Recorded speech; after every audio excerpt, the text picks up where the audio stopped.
Olá, gente! Bom, vamos continuar a falar sobre classificações de bens. Dentre as classificações que vou tratar nesse vídeo, está também a classificação dos bens reciprocamente considerados. Como assim? A gente tem uma classificação dos bens entre si, que são bens principais e bens acessórios. O bem principal é aquele que existe por si só, e o acessório é aquele que depende do bem principal. Por exemplo, se você vai desenhar uma casa, você desenha o solo, não desenha? Por quê? Porque o solo é o bem principal. O solo existe por si só. A casa depende do solo. Ah, eu quero plantar soja. O que você vai precisar para plantar soja, além da sementinha de soja? Um solo. Então, você depende do bem principal para o acessório. E aí, este bem acessório, ele tem algumas classificações. Então, veja, se a gente considerar o todo, o solo com a casa, eu estou falando de um bem imóvel. Mas se eu falar da casa em relação ao solo, eu estou falando da casa como acessório e o solo como bem principal. Se eu tenho, por exemplo, um crédito, eu emprestei um dinheiro para alguém, essa pessoa vai me pagar, o crédito é o bem principal e o acessório seriam os juros, a correção monetária. Se eu tenho um carro que é para mobilidade, para me locomover. E dentro desse carro eu tenho GPS, DVD, sei lá, né? O que que eu posso ter dentro do carro, gente, eu não entendo muito bem, daí eu vou falar alguma coisa tipo rodas, né? Diferentes, mas assim, aquilo que agregar a função desse bem principal, que é o carro, vai ser o acessório, tá bem? Bom, esse acessório, pessoal, ele tem algumas classificações. Por exemplo, o acessório pode ser considerado como frutos.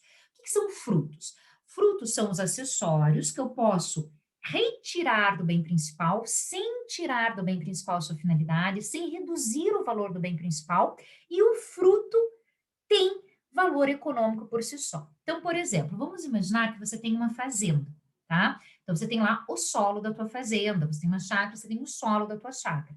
Se você plantar, vai virar um imóvel, aquilo que agrega ao solo é o imóvel. Então, a plantação e o solo são um imóvel. Mas a plantação em relação ao solo, ela é acessório. E a plantação pode te render dinheiro, não pode? Vamos imaginar que você plantou lá soja, plantou milho. Você colhe, faz a colheita e vende isso.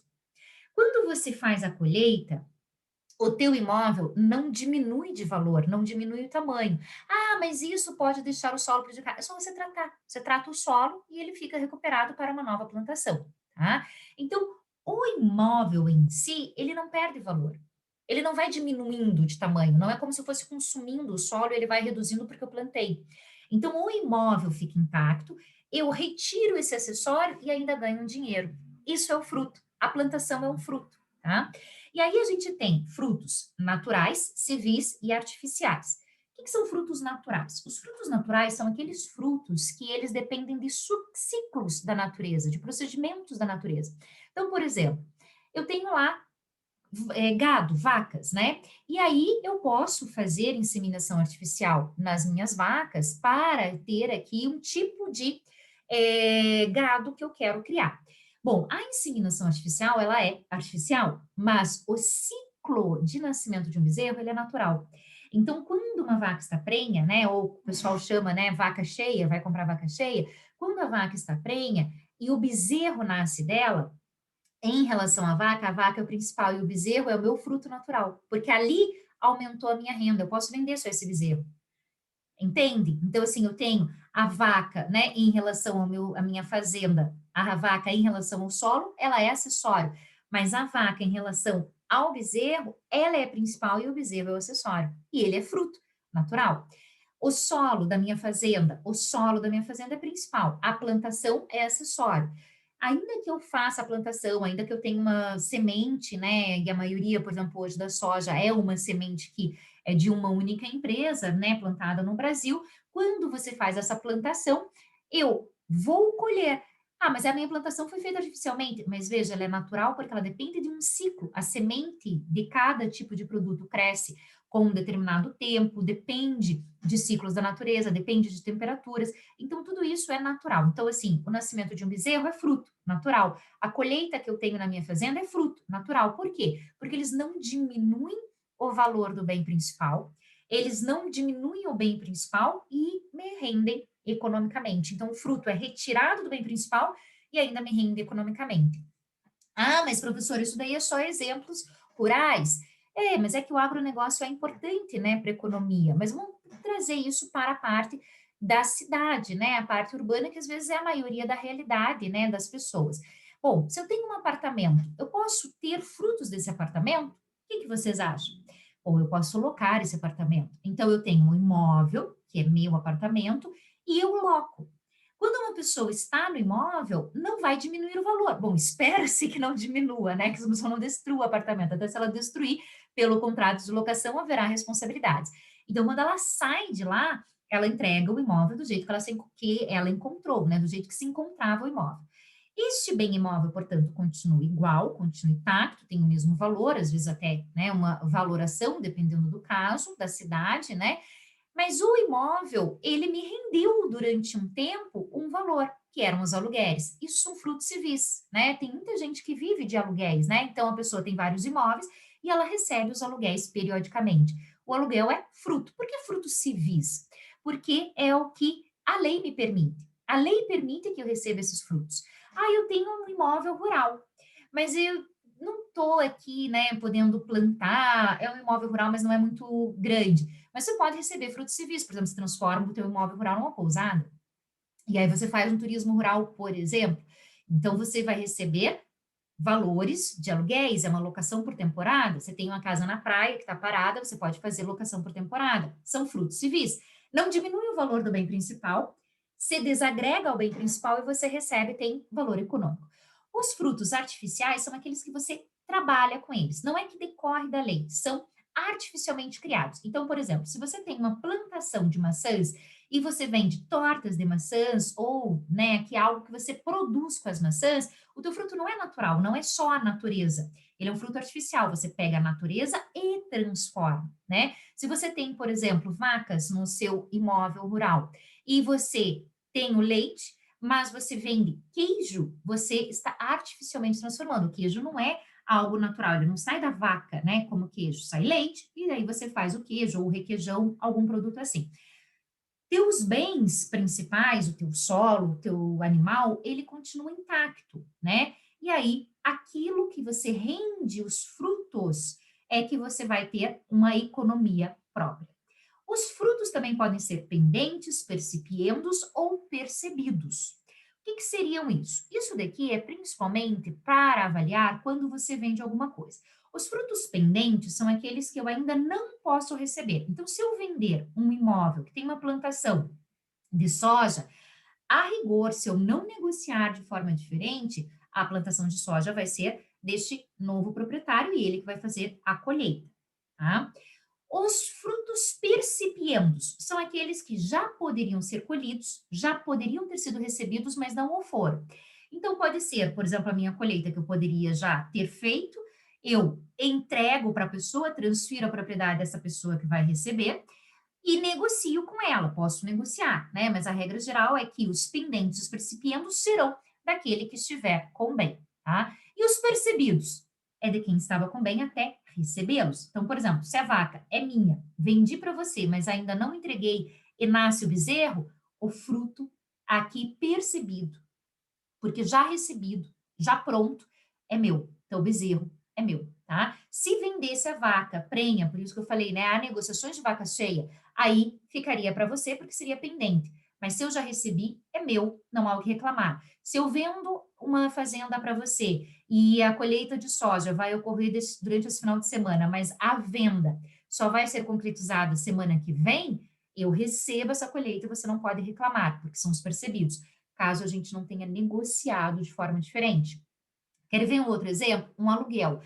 Vendo para você um apartamento, tá? E esse apartamento tem alguém morando lá que paga aluguel. Como você quer como investimento, você não quer para morar lá, você quer como investimento para receber aluguéis, como que vai funcionar? Os aluguéis já recebidos até o dia que você compra, são de quem? Os aluguéis percebidos são meus, porque eu já recebi, tudo que eu recebi era meu, porque o imóvel era meu como proprietário.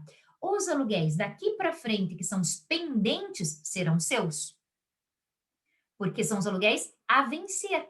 Então, essa pessoa está morando lá e você comprou exatamente porque você quer uma renda, né? Você quer ter um imóvel, mas você quer também uma renda. E os percipiendos, né? Vendi agora, já venceu um, mas eu ainda não recebi. Se eu não negociar, este que já poderia ter sido recebido, mas ainda não o foi, passa a ser seu. Então, quando a gente fala, né, na venda do bem principal, com ele vão os frutos, pendentes ou precipientes. E o vendedor tem todo o direito de ficar com os frutos percebidos até o momento da venda. Entenderam? Então, assim, tem uma conotação prática. Essa é uma delas, né? Não é a única. Os bens acessórios também podem ser produtos. Produto é diferente do fruto, porque o fruto, ele não diminui o bem principal de valor, né? Ele não vai diminuindo, o produto diminui. O produto é, por exemplo, a extração de mármore. Se você compra um imóvel que tem mármore, né, e você vai extrair, você vai diminuir esse imóvel de valor, você vai diminuir esse imóvel de tamanho, extração de minérios, você vai destruindo, né, aqui aquilo que estava lá, destruindo não no sentido de, oh, não pode tocar. Não, mas é porque progressivamente vai diminuindo o valor do seu bem, porque você vai usando ele e gradativamente esse uso vai diminuir o valor. Diferente do fruto, que é uma coisa que eu tiro e planto de novo. Na vaca, né, ela fica prenha e depois eu vou esperar ela se recuperar, né, porque se eu não esperar daí eu estou explorando inadequadamente o meu gado, mas eu esperando ela se recuperar, depois ela fica prenha novamente, e aí eu não tenho aqui uma alteração do bem principal. No produto, o bem principal, para lhe dar o fruto, para lhe dar o acessório, o bem principal, quando, para lhe dar o bem acessório, este bem principal vai se resumindo, vai se extinguindo, aí eu estou falando em produto, tá? Então, aqui até me atrapalhei um pouquinho, pessoal. Então, assim, se o bem principal, ele te dá o fruto, ele te dá o acessório sem se diminuir, é fruto. Se o bem principal, para ele lhe dar o acessório, ele se diminui, é produto. Acho que agora ficou mais claro, né?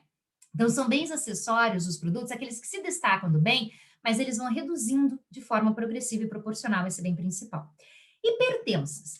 Pertenças, pessoal, são aqueles bens que quando você vende o imóvel, por exemplo, a pertença não vai junto. Então, vamos imaginar que você foi visitar um imóvel, tinha lá um sofá super bonito, tinha ar-condicionado, tinha uma estante, tinha um tapete, a estante, o sofá, o ar-condicionado, virão juntos se você não negociar? Não, porque são pertenças. Os bens que guarnecem uma casa, os bens que estão para embelezar uma casa, um imóvel, eles são retirados dela. Veja que interessante, né? Isso é muito para negociação. Então, assim, se você negociar, a pertença pode ser sua, mas se você não negociar, a pertença, ela é de quem vendeu o imóvel. E aí ele pode retirar todas essas pertenças. Por que falar nas pertenças? É que a regra é que o acessório segue principal. Então, por exemplo, como a gente falou dos frutos, né? Ora, se eu vendo para você com plantação pendente, você vai ter direito a essa plantação, a não ser que a gente negocie de forma diferente. Mas se eu vendo para você uma casa, você não vai ter direito aos bens móveis que lá estão. Por quê? Porque se eles forem pertenças, são para embelezamento, eles são meus, ok? Um outro bem acessório que a gente fala bastante, que vocês vão ouvir bastante, são as benfeitorias. O que são benfeitorias? Benfeitorias são melhoramentos realizados por quem está com bem. Quando a gente fala em benfeitoria, são as benfeitorias que são feitas por alguém. Então, assim, não são feitas pelo poder público, não são feitas aqui de forma aleatória. É aquele que está com bem que faz, tá? Essas benfeitorias, elas têm algumas classificações, né? E elas têm uma importância, uma aplicabilidade bem grande. Por exemplo, a gente tem aqui três tipos de benfeitorias: as necessárias, as úteis e as voluptuárias. As benfeitorias necessárias são aquelas que precisam ser feitas para manutenção do bem. Se eu não fizer, o bem se exaure, ele vai se exaurir em si. As úteis são aquelas que são feitas para melhorar a utilidade do bem. E as voluptuárias são aquelas que são feitas meramente para embelezamento. Então, por exemplo, vamos imaginar que eu tenha comprado um imóvel. Comprei um imóvel, está com vazamento, está com problemas hidráulicos. Consertar o problema hidráulico é necessário, é útil voluptuário? Gente, é necessário. Por quê? Porque se der muito vazamento, vai cair. Então tá, então necessário. Fiz lá uma verificação e preciso mexer na rede elétrica desse imóvel, preciso refazer toda a parte elétrica. Necessário, útil, voluptuário? Necessário, por quê? Porque se eu não fizer, vai pegar fogo. Tá. Vou mexer nessa rede elétrica, mas além de mexer na rede elétrica da parte essencial, eu preciso aqui fazer algumas adequações, porque tem um setor que eu vou colocar vários computadores, e para isso eu preciso puxar mais energia, eu preciso que tenha uma parte elétrica específica. Isso é necessário, útil ou voluptuário? Isso é útil, por quê? Porque eu só preciso fazer pela forma como eu vou lidar com esse imóvel. Então, como eu vou colocar neste imóvel, né, ali naquele setor, muitos computadores, eu estou melhorando a utilidade dele, para mim. Se fosse uma outra pessoa que estivesse com esse imóvel, não faria essa alteração, mas todos fariam a parte da rede elétrica, todos fariam a parte da rede hidráulica. A utilidade, portanto, é quando eu altero o imóvel para o que eu vou usar. Né? Então, se eu loco um imóvel, por exemplo, uma dentista vai locar um imóvel, ela vai fazer um monte de alterações nesse imóvel. São alterações necessárias ou úteis? São úteis para ela, podem não ser úteis para o próximo morador, né? O próximo locador. E as voluptuárias são aquelas de mero embelezamento, quando, por exemplo, você coloca o mármore Carrara na tua casa, quando você coloca fontes, né, de embelezamento, os anões de jardim em um imóvel. Isso são as voluptuárias. Elas se agregam, né, elas podem ser retiradas ou não, e aí são aqui voluptuárias. E aí a gente vai pensar, bom, e uma piscina num imóvel? Será que uma piscina é necessário, útil ou voluptuário? Gente, tem um autor, que é o professor Paulo Lobo, que ele, em algumas edições, ele colocava a piscina como útil. Pelo local em que ele mora, melhora a utilidade, mas dependendo do local que você está, tipo Curitiba, ela é voluptuária. Ela não melhora a utilidade, ela é algo que é para mero embelezamento, porque você usa tão pouco, né, essa piscina, que você não vai aqui ter algo como utilidade. Seria útil se eu estivesse falando, por exemplo, num imóvel que seja um imóvel, estou utilizando um imóvel para lar de idosos. E aí, para esses idosos fazerem hidroginástica, tem lá a benfeitoria útil. Então, as necessárias, as úteis e as voluptuárias, elas têm diferenças entre si, e eu preciso analisar nas úteis e nas voluptuárias quem está fazendo. E a necessária é aquela que todo mundo faria. A útil, uma piscina. Depende. Quem fez? Eu estou usando aqui para uma hidroginástica. Você precisa de uma piscina boa. Eu estou usando para um lar de idosos, eles precisam fazer hidroginástica. Ok, é utilidade. Mas você está usando para morar, piscina, né, voluptuário. Por que isso é importante? É que essa classificação, ela gera aqui efeitos, por exemplo, num condomínio, se eu preciso de reunião de condomínio, se eu preciso de votos de maioria simples ou maioria qualificada, por exemplo, que vocês vão aprender lá em direitos reais. Quando você está falando, por exemplo, em alguém que foi morar num teu imóvel, as necessárias, todo mundo que teria que fazer, você tem que restituir, né? Então, você emprestou um bem para alguém, você vai ter que pagar para essa pessoa, né? As necessárias. E as úteis, aí, aqui tem que verificar a negociação. E as voluptuárias, você não precisa pagar, a pessoa fez porque quis. Então, se você faz benfeitorias voluptuárias, que são para mero embelezamento, em um imóvel que não é seu, pode ser que você perca, você tenha que levantar, se não for destruir o imóvel, para entregá-lo no estado em que se encontrava. Então, essas benfeitorias têm uma grande, aqui, atuação, ok? Bom, então a gente fecha a classificação dos bens reciprocamente considerados, né, entre si, e vai para uma classificação que eu vou mencionar aqui dos bens públicos e uma outra classificação do bem de família. Pessoal, bens públicos é um tema que vocês vão aprender lá no direito administrativo. Então, aqui eu só trago uma informação para vocês que eles existem. Bem público é aquele bem que é utilizado para o interesse público. Então, é o bem da União, do Estado, do município. A gente tem alguns bens que são de uso comum, que eles não podem ser fechados, que são de todo mundo, como uma rua, a praia, não pode ser fechada no Brasil. Uso especial são aqueles que estão relativos aqui à administração pública. E aí é o prédio, por exemplo, do Fórum, Palácio do Governo, que, né, vai ter regras para entrar nesses locais. Não pode todo mundo entrar ao mesmo tempo, não pode qualquer um, tipo, eu vou lá no gabinete do governador porque o prédio é público e eu posso entrar. Não, ele está trabalhando, ele pode não ter receber, mas o prédio é público, mas é para um uso especial.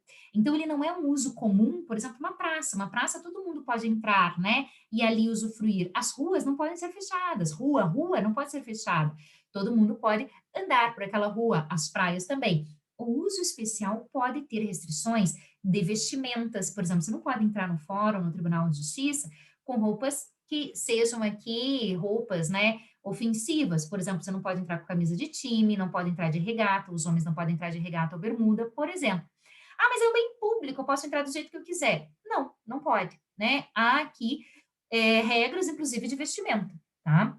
E a gente tem os bens dominicais.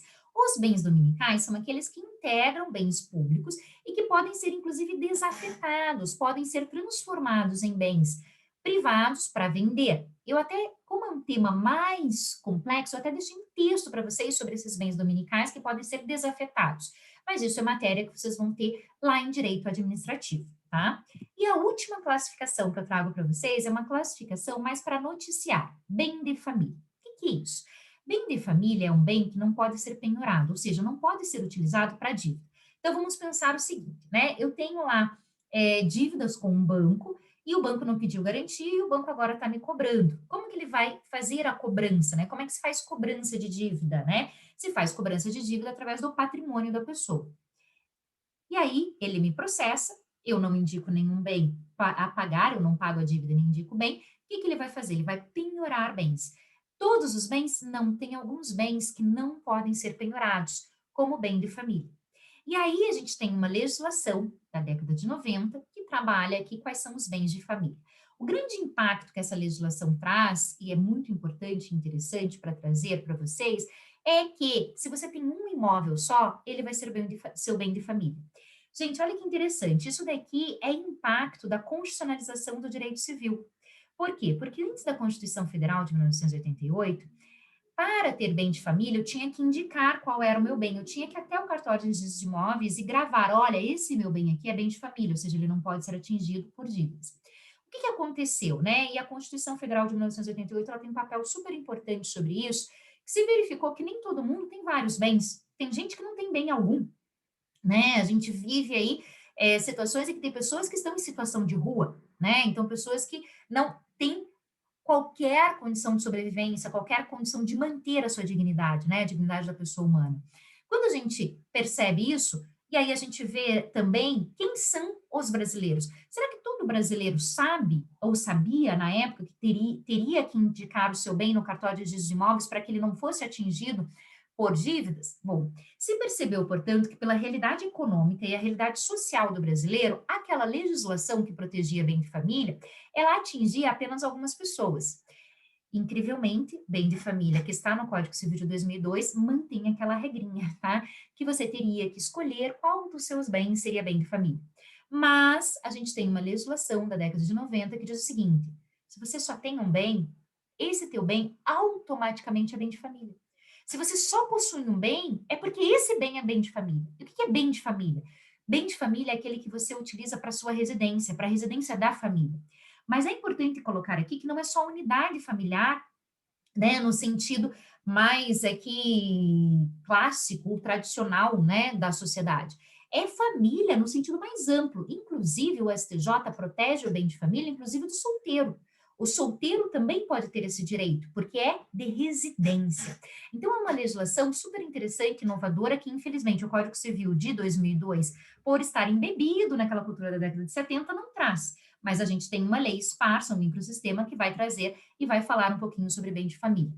Também coloquei um texto para vocês, que é bem importante de vocês lerem, de vocês avaliarem, tá? E aí é um tema que a gente vai desenvolvendo, né, por textos, pela leitura, inclusive da legislação. Perfeito? E aí a gente terminou, então, essa parte sobre bens, pessoal. Terminando, portanto, esse semestre. Até!